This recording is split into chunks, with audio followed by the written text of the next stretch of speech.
Joe Ejiofor says, I remember Bazoye as the gaffer of the Nigerian Bank, a team that created fear in the minds of all teams in the 1980s. May his soul rest in peace. John Paul Ekpe says, may the soul of Coach Bazoye find rest in God. Sleep on, Coach. All right, so that's the much we'll be able to read for now. We'll go on a quick break. Let's bring you this beautiful report on a beautiful Nigerian, Blessing Makama. This is Taekwondo. Sit back, enjoy this beautiful report, of course, involving Austin. Something happened to Austin in that report. So just pause a little bit, watch closely, and then when we are back, Toby Adepoju will be joining us on Sports Tonight. Sit down, cross your legs. Meet Blessing, a national champion with an enviable passion for Taekwondo. Let's go. Yeah. When she's not preparing for a championship, she spends time here at the Lekki Taekwondo Academy looking for future champions for the sport. Go. Set. Blessing told me she started fighting just for fun, but later the story changed. My first professional experience was during the National Sports Festival in the States, 2006, Gateway Games. I was just a rookie, just new into the sport, barely 2 years, and I had to compete. It didn't end there for this ever-smiling Taekwondoist. She upped her game and took it to the next level. Oh, well, don't forget that.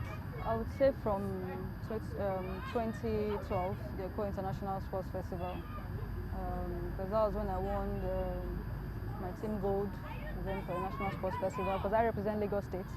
And it has been Lagos State all the way anyway. That has been like the peak of my career. Jared?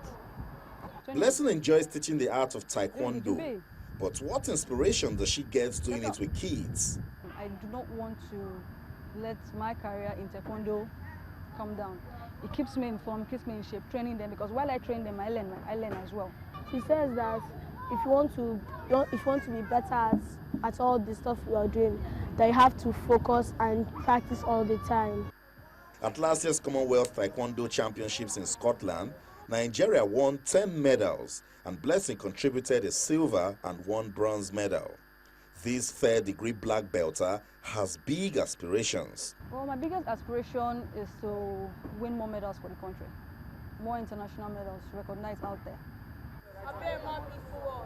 Blessing Makama has taken a pledge to go the way of Taekwondo, and whenever she sees some of the medals she has won for herself and country, it will definitely bring some smiles to her face. Yeah.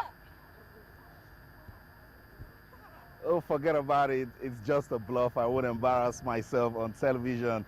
It's been an admirable 10 years of Taekwondo for Blessing, and her passion is still evergreen. Our biggest aspiration is to win more international gold medals for the country and encourage more ladies to come into the sports. Austin Okonakwan reporting for Channels Television News. We're also encouraging that Austin is taking a few lessons in Taekwondo from Blessing, but he needs to work on... Obviously, stomach. I'm happy. They didn't kick that on me. He didn't go beyond what he did. That would have been too risky. It will have been up for a few weeks. All right, but that's a good one. Beautiful report by Austin, and that's what we want to see. Encourage Nigerians to also get involved in other sports. All right, we're back now. We're back to football. Toby Adepoju has joined us on Sports Tonight. Toby, put up a smile on your face. This is the live show. Put up a smile. It's gone. Yeah, what happened is gone. Well, Hatland, you are used to having beating you. 2 seasons ago. Don't rub it in. We beat you 2-0. They started the problem for Shooting Stars that year. Since that 2-0, Shooting Stars didn't recover. No, the reverse is not the case. The Shooting Stars will recover from now. But Toyi, don't forget Nembe. Nembe City defeated, Atlant FC 2-1 in the first I think it's all match day 2. At the end of the day, Nembe City got relegated. So Atlant should watch. Okay. All right. We'll not start to talk about that now. Toby knew that something was going to happen in Ibadan. Because I called him, Toby, I'm on my way to Ibadan. Where are you? He says, I'm not coming. What? Why? Let's go. I'm not coming. Oh.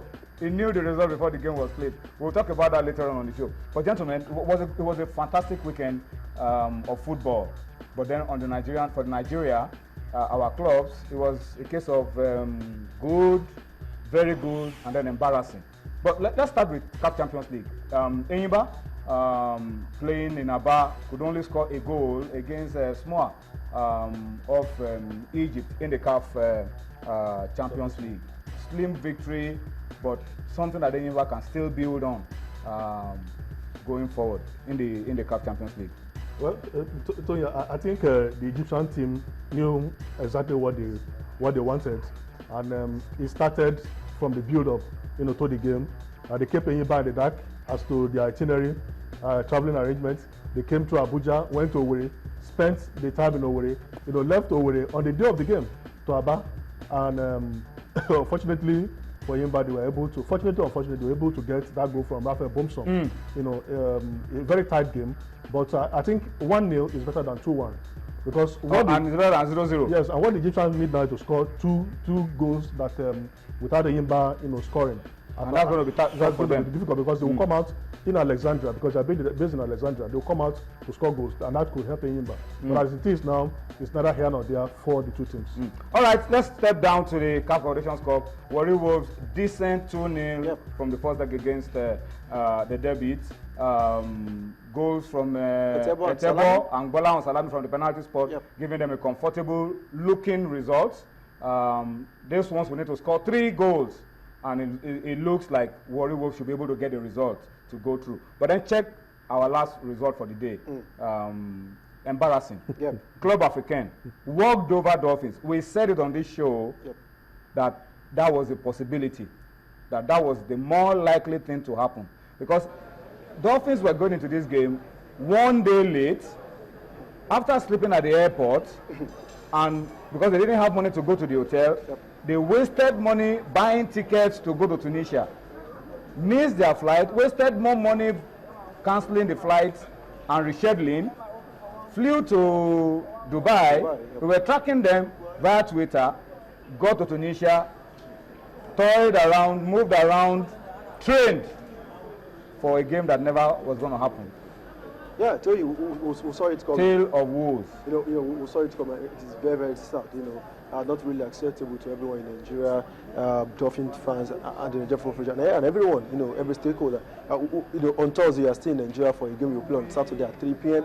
And you expect to connect a flight to Dubai. Then you take the last flight to Tunis. I think you were on the show on Friday when the news came up. And it is just like you said. It is an embarrassing moment for us. Atlant did this about a couple of seasons ago. Then when they were to travel, it was a poor arrangement, and they failed to show up. Walked over. It is very sad.